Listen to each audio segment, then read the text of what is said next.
प्रिय छात्र, आज हम MA 309 component design and estimation subjects में डिज़ाइन के बारे में कुछ जानकारी डिस्कस करते हैं, share. First of all design को समझना है तो हमें ये जानना होगा कि हम डिज़ाइन करते क्यों हैं। What is the need of design, why we do design.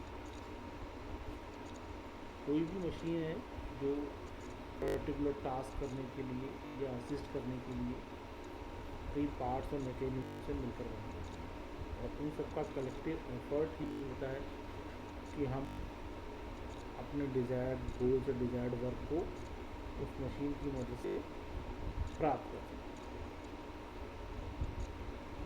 Particular task करने के लिए जो पार्ट्स उसमें लगे हैं या असेंबली ऑफ पार्ट्स उसमें लगे हैं या जो मैकेनिज्म उसमें है, ये सब चीज़ें हम थ्योरी सेशन में पढ़ चुके हैं। उन पार्ट्स की शेप, डायमेंशंस, स्ट्रेंथ, वर्किंग, ये सब जो है तैयार करनी है, प्रिपेयर करनी है, जिससे कि वो अपना वर्क करे। मशीन जब वर्क करती है तो हम ये चाहते हैं कि वो अपनी मैक्सिमम एफिशिएंसी से वर्क करे और जिस काम के लिए या जिस फंक्शंस के लिए उसको डिज़ाइन किया गया है वो उसे परफॉर्म करे। जब कोई भी पार्ट्स किसी भी मशीन या इक्विपमेंट या टूल्स को हम डिज़ाइन करते हैं तो उसके लिए हम कई साइंटिफिक प्रिंसिपल्स को अप्लाई करते हैं। टेक्निकल इंफॉर्मेशन उसके लिए रिक्वायर्ड होती है, ज़रूरी होती है। डिज़ाइनर की अपनी इमेजिनेशन कि वो क्या मेंबर नया डेवलप करना चाहता है, उसको पूछता है, उसका अपना एक्सपीरियंस और उसके स्किल, कई चीज़ें हैं जिसमें मिलकर कि वो डिज़ाइन करता है। जब भी हम किसी पार्ट को डिज़ाइन करते हैं तो उसका ये मतलब है कि वो जो उस मैकेनिज़्म में फंक्शन कर रहा है अपना, वो सब्जेक्टेड टू फोर्सेस है।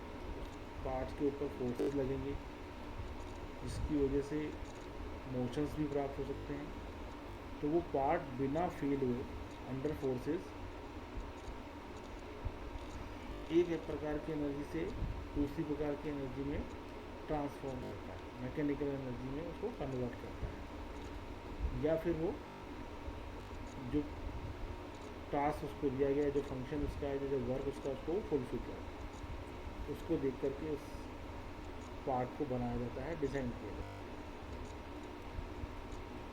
डिज़ाइन जो है, जब हम किसी पार्ट को शुरुआती दौर में डेवलप करते हैं, बनाते हैं, क्रिएट करते हैं,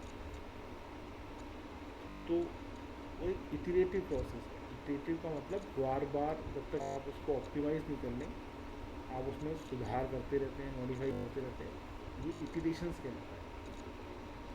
और डिसीजन मेकिंग प्रोसेस भी है। जब आप इटरेशंस कर रहे हैं, बार बार डिज़ाइन एस्पेक्ट्स को चेक कर रहे हैं, तो आपको डिसीजंस लेने होते हैं कि अब यहाँ पर मुझे क्या करना है ताकि हम आगे उसको फर्दर मूव करें। तो डिज़ाइन एक क्रिएटिव और डिसीजन मेकिंग प्रोसेस है, either for create a new one better machine member, और जो हमारे पास ऑलरेडी एग्जिस्ट कर रहा है इम्प्रूव किया जाए। वो मशीन मेंबर भी हो सकता है, टूल्स हो सकता है, पार्टिकल्स हो सकता है, इक्विपमेंट्स हो सकता है। ये एक लगातार सतत क्रिया है, कंटिन्यूस एनालिसिस प्रोसेस है, जो कई स्टेजेस में किया जाता है। इसलिए हम कह सकते हैं कि डिज़ाइन इज़ एन इटरेटिव, बार बार किया जाने वाला, क्रिएटिव, सृजनात्मक and decision making important process है, जो कि हमारे अपने जो नीड्स हैं या जो हमारे गोल्स हैं उनको प्राप्त करता है। शॉर्ट में हम कह सकते हैं design is an iterative, creative and decision making process directed toward fulfilment of human needs. Design जब हम करते हैं किसी भी पार्ट्स के लिए तो हमें कई सब्जेक्ट्स की, कई चीज़ों की नॉलेज होनी चाहिए, जैसे कि mathematics, mechanics, strength of materials, kinematic of machines या theory of machines, workshop process, workshop technology, manufacturing processes, material property, material behaviour, drawing important one है, कंप्यूटर स्किल्स आज के ज़माने के हिसाब से, और प्रैक्टिकल एस्पेक्ट या एक्सपीरियंस जो कि हमारे को डिसीजन लेने में मदद कर सकता है। एक अच्छी डिज़ाइन जो है उसके क्या फीचर हैं या क्या फैक्टर कंसीडर किए जाते हैं कि वो डिज़ाइन सक्सेसफुल है। सबसे पहला है sound functional design. Sound functional design का मतलब है जिस टास्क के लिए वो पार्ट या टूल या इक्विपमेंट डिज़ाइन किया जा रहा है वो उस फंक्शन को पूरा करे पूरी एफिशिएंसी के साथ। दूसरा, गुड अपीयरेंस। कोई भी प्रोडक्ट जो हमारा बनता है सबसे पहले वो हमारे शेप में, साइज़ में, कलर में हम उसको देखते हैं, तो गुड अपीयरेंस है। क्योंकि कोई भी फाइनली प्रोडक्ट हम बनाते हैं, हम मार्केट में सेल करते हैं, तो आजकल सबसे पहले अपीयरेंस देखी जाती है, देन उसके बाद उसकी क्वालिटीज़ चेक की जाती है। Next one is quality characteristics. जो मटेरियल आप यूज़ कर रहे हैं वो भी, और जो उसकी वर्किंग है वो भी, दोनों एस्पेक्ट्स के ऊपर आप उसकी क्वालिटी को चेक करेंगे। Easy to maintain. जो या जो भी इक्विपमेंट या जो भी डिवाइस डिज़ाइन की गई है, अपना वर्क कर रही है, वो जब अपनी वर्किंग के दौरान अगर किसी प्रकार का ब्रेक डाउन, फेलियर या कोई भी रुकावट, ऑब्स्ट्रक्शंस आते हैं, तो वो इजीली मेंटेनेंस करके रीयूज़ किया जा सके, ये भी डिज़ाइन में कंसीडर किया जाता है। एक अच्छी डिज़ाइन के लिए बहुत ज़रूरी है। Competitive price. जब आप किसी भी प्रोडक्ट को फाइनली तैयार कर लेते हैं, सेल करते हैं, तो कस्टमर प्राइस एस्पेक्ट्स के ऊपर भी उसको चेक करता है, क्योंकि एक ही टास्क करने के लिए एक ही मार्केट में हमें एक से अधिक प्रोडक्ट मिल जाएंगे, तो उसकी प्राइस भी एक फैक्टर है। डिज़ाइन करते समय हम ये भी देखते हैं कि जो भी हम पार्ट डिज़ाइन करें या बनाएं, उसका प्राइस दूसरों के मुकाबले में कॉम्पिटिटिव है, जो कि अट्रैक्ट है। और मिनिमम डिलीवरी टाइम। जब हम किसी चीज़ को पसंद कर लेते हैं तो हम ये चाहते हैं कि वो अब शीघ्र हमें मिल जाए। ये नहीं कि हमने कोई चीज़ पसंद की, अब उसको ऑर्डर दिया, वो बना आएगी, अगर वो रेडी है तो हम फर्स्ट ऑफ ऑल उसके ऊपर चले जाएंगे, कई बार हम वेट नहीं करेंगे। ये कुछ डिज़ाइन अच्छी डिज़ाइन के फैक्टर।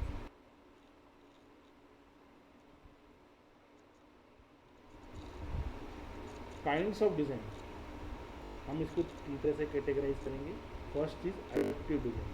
अडेप्टिव डिज़ाइन का मतलब जैसे नाम से विदित होता है, अगर कोई पुराना मेंबर या पुराना पार्ट या मशीन है, उसमें हम कुछ रीएडजस्टमेंट्स कर दें या छोटे मोटे अल्ट्रेशंस कर दें, और फिर वो हमारा पर्टिकुलर काइंड ऑफ वर्क या पर्टिकुलर टास्क को फुलफिल करती है, तो हम उसको अडॉप्ट कर सकते हैं। That one is adaptive design. कोई मेजर चेंज नहीं कर रहे हैं, उसको एज इट इज़ यूँ ले रहे हैं और अपने कंडीशंस के हिसाब से उसको रीएडजस्ट कर।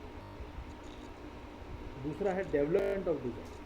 अगेन वन, जो एग्जिस्टिंग प्रोडक्ट है उसमें हम मॉडिफिकेशंस कर रहे हैं, कुछ नई चीज़ें ऐड कर रहे हैं, कुछ हटा रहे हैं, मेजर बदलाव कर रहे हैं, और जो हम अपनी रिक्वायरमेंट के हिसाब से तैयार कर रहे हैं। That one is development of design.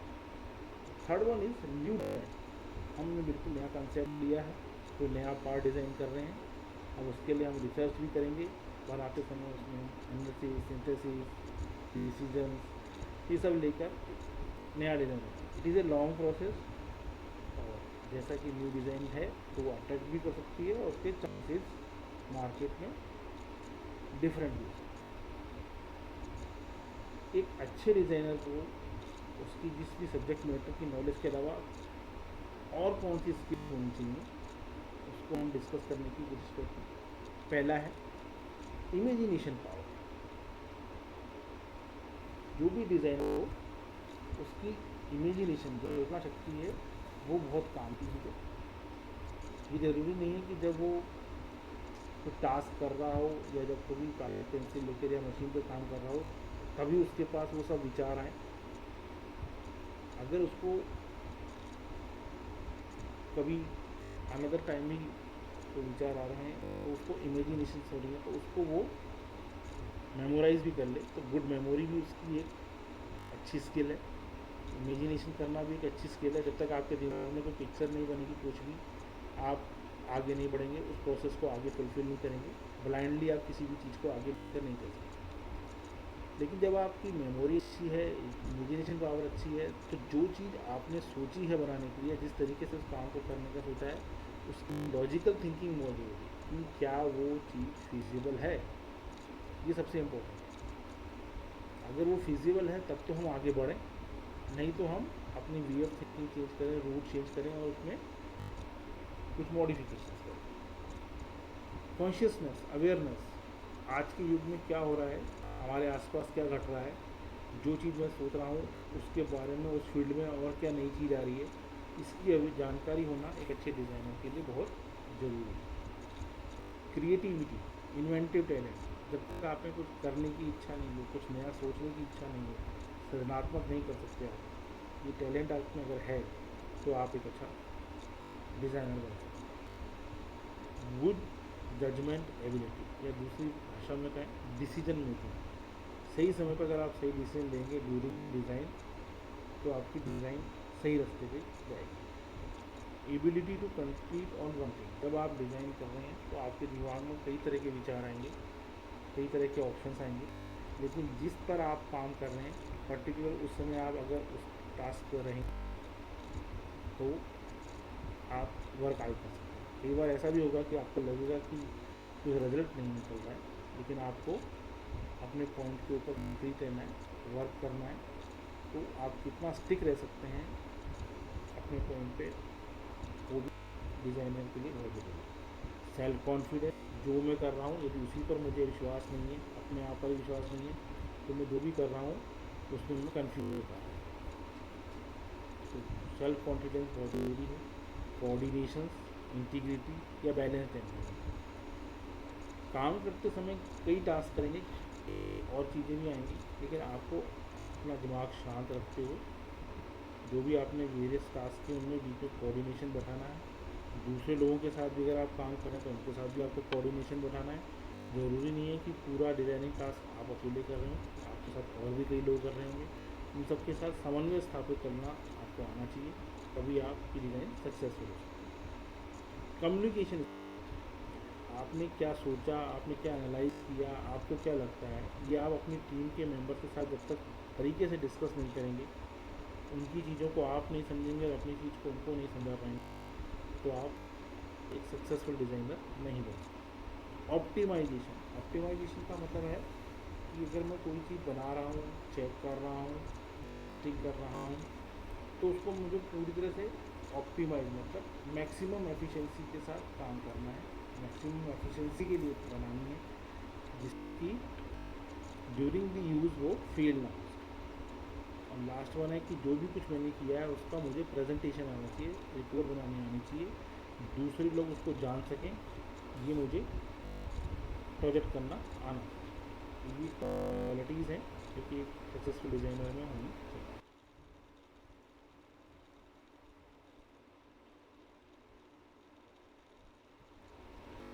Our next topic is design aspects या डिज़ाइन कंसिडरेशन। बात करते हैं हमारे मैकेनिकल पॉइंट ऑफ व्यू से या इंजीनियरिंग पॉइंट ऑफ व्यू से कि अगर हम कोई पार्ट डिज़ाइन कर रहे हैं तो हमें क्या क्या कंसिडरेशंस करनी चाहिए। उसके स्ट्रेंथ, जो भी पार्ट बना रहे हैं उसकी आपकी मैकेनिकल स्ट्रेंथ या थर्मल कंसिडरेशन, किस माहौल में वो काम कर रहा है, किस टेम्परेचर में काम कर रहा है, और उसकी मटेरियल की क्या स्ट्रेंथ है, ये सब आपको देखनी पड़ेगी। क्योंकि जिस लोड पे वो काम कर रहा है, जिस कंडीशन में वो काम कर रहा है, फेलियर अगर होगा तो उसके नतीजे बुरे भी होंगे। तो स्ट्रेंथ एक इम्पॉर्टेंट कंसिडरेशन है। अपीयरेंस इम्पॉर्टेंट है आजकल मार्केट में, फिनिश, साइज, शेप, टॉलरेंस जो आप उसमें प्रोवाइड कर रहे हैं, जिसको हम दूसरी भाषा में स्टैंडर्डाइजेशन भी बोल दें, कि जो भी प्रोडक्ट हम डिज़ाइन कर रहे हैं ऐसा होना चाहिए कि उसको हम रिप्लेस कर सकें, या उसको जब हम रिपेयर करें तो वो हमें कॉमन प्लेस पे भी अवेलेबल हो सके। ये नहीं हो कि हमने एक पर्टिकुलर एक चीज़ बना दी जो कहीं अवेलेबल नहीं हो रही है, अगर वो वर्क करना कर दे या फेल हो जाए तो हमें उसका रिप्लेस नहीं मिल सकता और वो पर्टिकुलर पार्ट की वजह से पूरी मशीन या इक्विपमेंट खराब हो। तो स्टैंडर्ड वन वर्क होना चाहिए जो कि कॉमनली सब जगह अवेलेबल है। मटेरियल यूज़ कर रहे हैं उसकी प्रॉपर्टीज़ भी डिज़ायरेबल है, like flexibility, hardness, stiffness, reliability, ये बहुत इंपॉर्टेंट है कि जो मटेरियल हम एक बार यूज़ ले लेते हैं तो उसी की स्ट्रेंथ के हिसाब से वर्क करना शुरू करें। Weight, volume and utility, weight important है उस चीज़ के लिए जो कि अपोजिट टू ग्रेविटी काम कर रहा हो, जैसे हवाई जहाज। तो वहाँ पर जो भी पार्ट्स डिज़ाइन करेंगे वो स्ट्रेंथ अच्छी होनी चाहिए लेकिन वेट डाउन होगी। वॉल्यूम, कितनी स्पेस घेर रखी है, उसकी यूटिलिटी क्या है, उसके हिसाब से भी वो डिज़ाइन किया जाएगा। सबसे इम्पोर्टेंट है safety, environmental conditions and maintenance. Safety बहुत मस्ट है। जब पर आपने किसी पार्ट को डिज़ाइन करके प्रोडक्शन शुरू कर दिया है और जब वो यूज़ हो रहा है सोशली, तो अगर फेल हो जाएगा तो लॉस हो सकते हैं। तो सेफ्टी बहुत अच्छा है। इन्वायरमेंट, कोई भी चीज़ जो आप बनाते हैं वो अलग अलग इन्वायरमेंट में काम आती है, टेम्परेचर्स के हिसाब से भी, क्लाइमेट के हिसाब से भी। तो इन्वायरमेंटल जो कंडीशन है उसके लिए भी आपको देख के डिज़ाइन करनी है कि वो सभी प्रकार के इन्वायरमेंट में फुल हो, फ्रेंडली हो और मेंटेनेंस किया जा सके उसका। उस पार्ट का ऐसा नहीं है कि मेंटेनेंस ही नहीं किया जा सकता या उस असेंबली का मेंटेनेंस ही नहीं किया जा सकता, सिर्फ यूज़ एंड थ्रो। मेंटेनेंस होना आवश्यक है। कुछ mechanical aspect, wear, friction loss, corrosion, noise control, lubrication, ये भी ध्यान रखा जाता है ड्यूरिंग दी पार्ट्स, क्योंकि पार्ट्स जो है मोशन करते हैं, अलग अलग एनवायरनमेंट में काम करते हैं, तो कोरोजन हो सकती है। जब उनमें अलाइनमेंट बिगड़ जाएगा तो नॉइज़ कंट्रोल होनी चाहिए, वाइब्रेशंस नहीं होनी चाहिए। लॉसेस कम हो फ्रिक्शन के लिए, इसलिए लुब्रिकेशन करना पड़ेगा। ये भी कंसिडरेशन ड्यूरिंग दी डिज़ाइन ही रखें। मैन्युफैक्चरिंग प्रोसेस, जब पार्ट की आप शेप, स्ट्रेंथ सब कुछ डिज़ाइन कर लेते तो मैन्युफैक्चरिंग भी कैसे होगा ये भी ध्यान देना पड़ेगा। शेप बनाते समय या मटेरियल को सेलेक्ट करते समय मैन्युफैक्चरिंग प्रोसेस एक इम्पॉर्टेंट आस्पेक्ट है। सर्विस कितनी है उसकी, जो भी पार्ट आप डिज़ाइन कर रहे हैं, और उसको आप एक जगह से दूसरी जगह अगर ले जाना है तो ट्रांसपोर्टेशन फैसिलिटीज़ क्या हैं, ये देखते हुए भी आप पार्ट को डिज़ाइन करना है। कॉस्टिंग एक बहुत बड़ा इंपॉर्टेंट फैक्टर है कि ओवरऑल कॉस्ट कितनी आ रही है और उसका हम रीयूज़ कितना कर सकते हैं। रीयूज़ करेंगे तो हम कॉस्ट थोड़ी ज़्यादा भी पे कर लेंगे, लेकिन हम सिर्फ एक ही बार यूज़ करेंगे तो हमें कॉस्ट ध्यान रखनी पड़ेगी, कंसीडर करनी पड़ेगी। प्रोडक्शन वॉल्यूम कितना है, जो भी पार्ट आप डिज़ाइन कर रहे हैं वो किस स्केल पर, किस मास में आप प्रोड्यूस करेंगे, ये उसको डिज़ाइन करके ध्यान देना है। Kinematics of machine parts like motion, force, उस पार्ट्स के ऊपर कितना लग रहा है, जिससे कि इसकी स्ट्रेंथ को भी डिटरमाइन किया जा सके। और ह्यूमन इंजीनियरिंग, एर्गोनॉमिक्स, क्योंकि कोई भी पार्ट मशीन डिज़ाइन करते हैं वो ह्यूमन टच में है, ह्यूमन के साथ है, तो ह्यूमन लाइफ के साथ इसका क्या तालमेल है ये भी देखना जरूरी है। डिज़ाइन फ़िलासफ़ी के बारे में हम कह सकते हैं कि जो डिज़ाइन की फ़िलासफ़ी बनती है वो इसलिए बनती है कि हमें किस प्रकार का मशीन नंबर डिज़ाइन करना है, किस प्रकार का वर्क करना है और किस प्रकार की इंडस्ट्री में उसको यूज़ किया।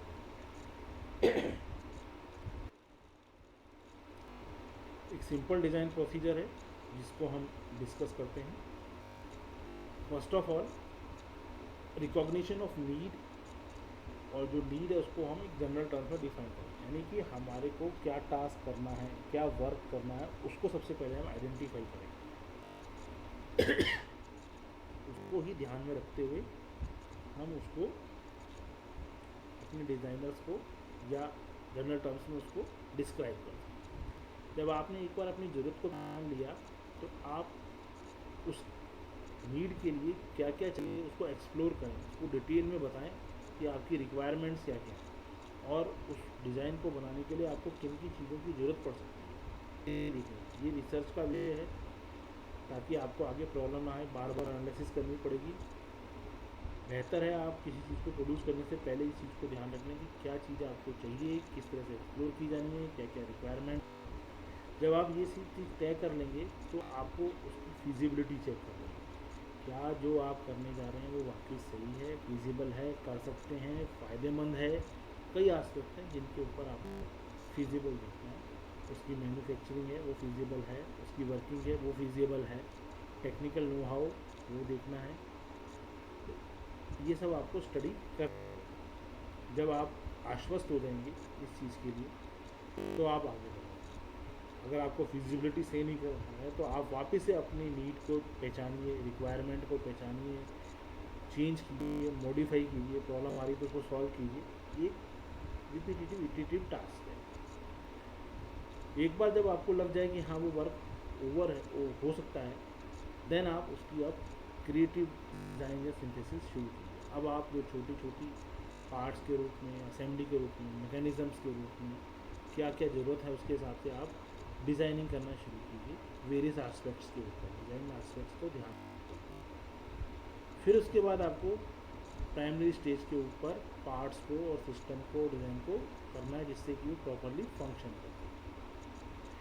इस दौरान भी अगर आपको लगता है कि आपको कुछ चेंज करना है तो आप पूरा साइकिल फिर से दोहरा सकते हैं। वापस से एक्सप्लोर कीजिए, फिजिबिलिटी देखिए, डिज़ाइन कीजिए।